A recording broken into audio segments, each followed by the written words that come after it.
2025 started off with a howl with my tradition of opening the Bay County Museum's lecture series. This is the 19th year I've opened my schedule in Bay County. The Shipwreck Festival in Livonia is Michigan's largest dive show, and I typically kick it off with a story. My first Edmund Fitzgerald talk was at the Ghost Ship Festival, now in Manitowoc. It was a packed house, and I was thrilled to share new information to my friends in Wisconsin. Fox 2 in Detroit started my documentary tour inside the pilot house of the ship that searched for the Edmund Fitzgerald. The William Clayford Pilot House is at Dawson Museum.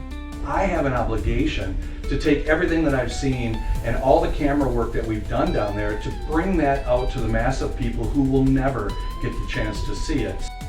Curator Emeritus Joel Stone also brought a film crew to create a special program for the Detroit Historical Society to be shown at the Mariners Church. For the 50th time, they'd ring the bell for the crew. All right, I'm here with my good friend Joel Stone. We are getting ready for an interview on the Edmund Fitzgerald, and they just surprised me with something. I'm very, very humble that we're going to be sitting in the official chair of Captain Don Erickson, the chair that he took as he searched for the Edmund Fitzgerald. I am not worthy, as Wayne's World would say, but it means a lot to me for sure. But another interview coming. It's going to be a fantastic program. We hope you'll check it out. See ya. Dawson has a very special artifact from the Fitzgerald, the starboard bow anchor. One of the most frequent questions that I get is, if the Canadian government doesn't allow artifacts to come off the Edmund Fitzgerald, how is this anchor here? Well, the simple fact is this anchor sank before the Edmund Fitzgerald did. In fact, right in the river here near Detroit is where it went down when the Fitzgerald was actually parked just off of the area that was the dry dock facility and now is the DNR Adventure Center there. This was actually found by divers in 1992. In fact, if you look, it's the Balt Company, and the shackle here, the chain, was actually advertised as the strongest that is available, and unfortunately the strongest link broke. Spring and early summer were busy with lectures, with visits to Belding and my return to Clarkston for 3 events. Prep for a very special talk about the Edmund Fitzgerald and the Carl D. Bradley took several days, but the early morning of my appearance at Bayview near Petoskey brought an ambulance to my home. A severe cramp and paralyzed left arm put doubt in my travel plans, and my daughter insisted I come to her hospital for a CT scan. The result was a cancellation of not only my lecture, but an appearance at TV 9 and 10. An MRI scan showed why I was having troubles. The cortex of my brain was being compressed by a golf ball-sized tumor, and doctors said it had to come out immediately. Bandages came off and I was cleared by doctors to return to my tour, but I couldn't drive. The possibility of a seizure earned me a beautiful Uber driver for the next 4,000 road miles. Sheila would only get a break when the TV stations came right to our house. And we start going forward, and we all of a sudden see this giant crack in the bottom of Lake Superior, and you realize you're on top of the ship. A unique documentary concept that featured only submariners to the Fitz reunited me with a former colleague from WJRT TV 12. Larry Elliott dove the wreck 3 times for the museum at Whitefish Point. Discover Wisconsin flew me to Madison to talk about my dive and research into the Fitzgerald. Here I was more excited to see their state underwater historian in action. Tammy has put some 60 shipwrecks on the National Register, and she shared some great insight into the Fitzgerald's legacy. Hey, it's Rick. Whirlwind trip to Madison for a talk on the Edmund Fitzgerald back in the airport, and away we go. This was actually named for his uncle who built the ship in Port Huron and sadly went into a big November gale in 1883. 200 years of shipbuilding are represented on the shores of the strait that connects Lakes Huron and Erie. It was here in Port Huron where the Fitzgerald family came to America to build ships for the lakes. From Wyandotte, where Edmund's father had a ship built in his name, to Lansing, where 3 libraries remembered the ship. It's been a long day, but a fantastic day. 2 interviews, a radio, television, and then 2 for the Lansing Library System. Just amazing. My voice, though, is raw. I can't wait to rest. Tomorrow's Ecorse, tomorrow's Commerce, and then Ecorse is Friday, which will be very special because that's going to be where the Fitzgerald was launched.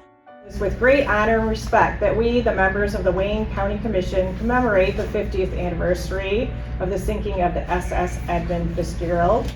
My tour followed so much of the Edmund Fitzgerald's history, with commemorations where the ship was launched on the Detroit River. The ship was built in 1958 in Ecorse, Michigan. The Edmund Fitzgerald was a marvel of its time, stretching 729 feet in length, and it was the largest ship on the Great Lakes when launched, and the first ship to carry over 1 million tons of iron ore. Archaeology Day at Michigan's Capitol featured the Fitz as their topic this year. I met with a state underwater archaeologist where we met with some kids who invented new underwater gear as an after-school project. So it's like a Swiss Army knife for archaeologists. Exactly. That was our That's a great idea. I love that. Bentley Library at U of M honored me with a profile in their magazine and let me have the stage at the Detroit Observatory.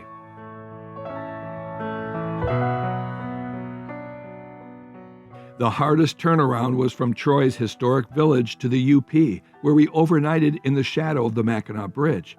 A stop at the Upper Harbor for an interview, then WNMU Channel 13 to appear with author Fred Stonehouse. Then hitting the stage with Dan Hall at Northern Michigan University. Searchers gliding by. A quick beer and a dinner downtown, then back to the bridge to rest for a talk in Howell that next afternoon. Investigation, at least for you, is still open. It really is. That's even with my new book, Howling Winds.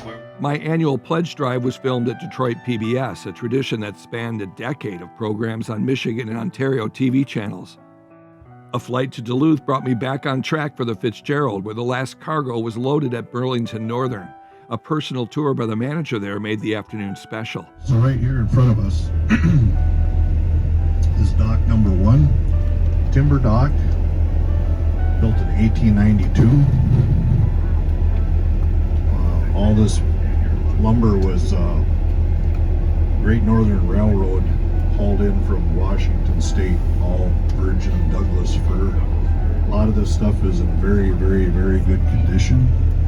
This dock was taken out of service in 1989. Good morning, it's 5 a.m. in Duluth, and what a whirlwind trip this has been. What an honor to be the keynote speaker here at Gales of November. I can't believe it's over. We got to see Elmer Engman, who started this show decades ago. Pat Labadie was here. What a surprise. Fred Stonehouse stopped and signed some autographs for friends as well. And so just an incredible show. And then right away going over to Superior to a packed house at the university as part of the Historical Society's tour. It's just been incredible. But I have to admit, one of the best parts was seeing the places where the Fitzgerald was actually touched. You know, you go in Burlington Yard, we had a personal tour to go through the loading dock and see not only the older Dock 1 where the Fitzgerald was at, but to really see what they're doing today and to see a boat in there actually being loaded.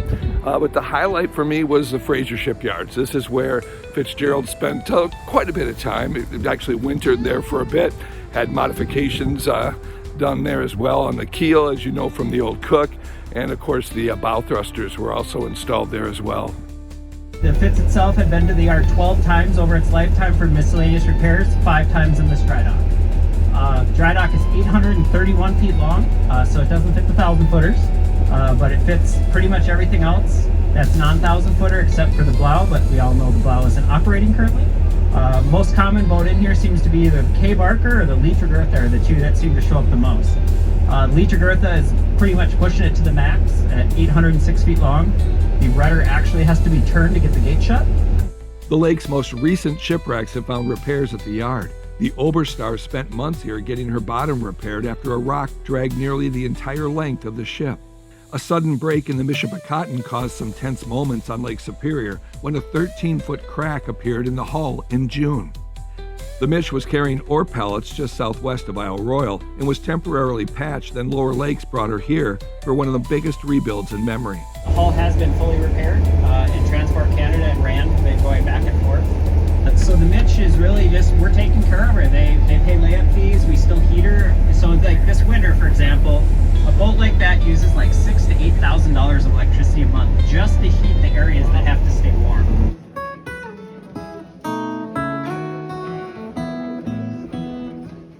Shane's Wizard of Oz riff brought a smile. If I only had a brain. What a crazy couple of months it's been since my operation last July. It was a packed house and a wonderful meeting with the grandmother of Mackenzie Lee Williams. I spent some time talking about the Fitz with the author, who sadly died in a motorcycle crash before her book was published. Mackenzie was inspired by visits to Whitefish Point, receiving a grant from the college to make a children's book that I shared with my grandkids. Minneapolis now, rerouted to Columbus, and hurrying to the terminal. I get about 4 minutes. Snow and government shutdowns rerouted me away from my home in Detroit. I feel like Tom Hanks stuck in an airport forever. They just changed my flight again, so I'm going to be here for 3 more hours. It's now officially 1 o'clock in the morning in Columbus, and I'm looking for a shuttle to go to the hotel that they have to put me in because they had to bump me, and I've got 4 interviews and a television appearance tomorrow that I've got to try to figure out as well. So this is what happens. We'll figure it out. The good news is Delta gave me a free room here, so I got to sleep and a shower.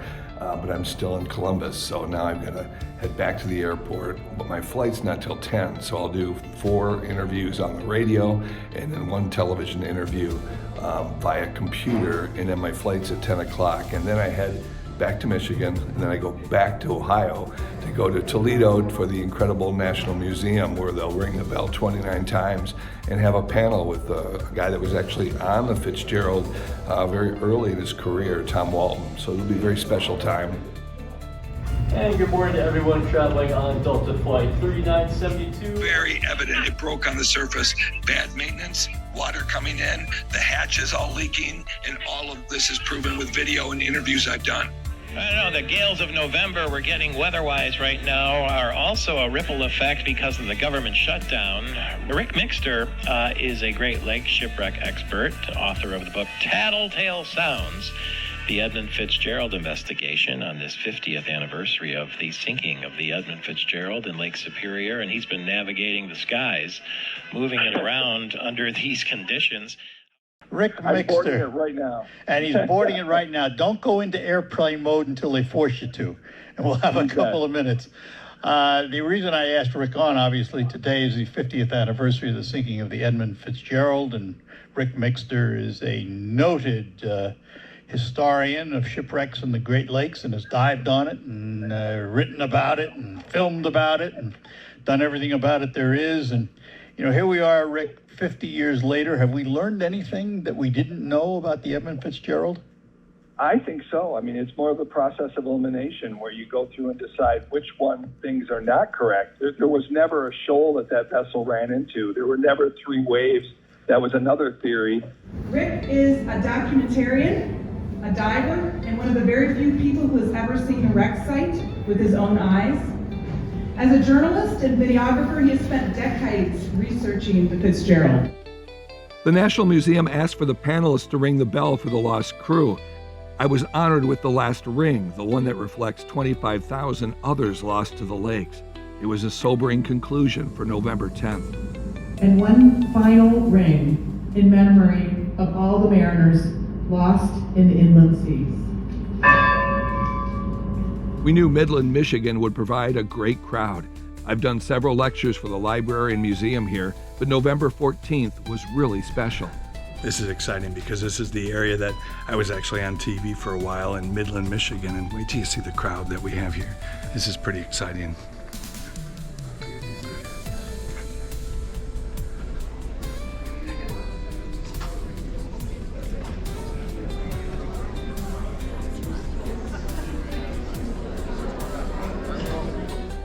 Our last storm concert was in St. Clair, where the Edmund Fitzgerald passed over 700 times.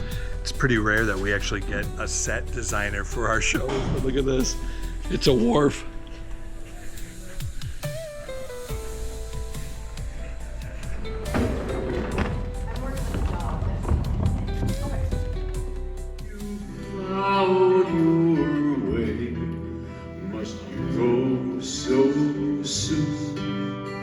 Searchers gliding by.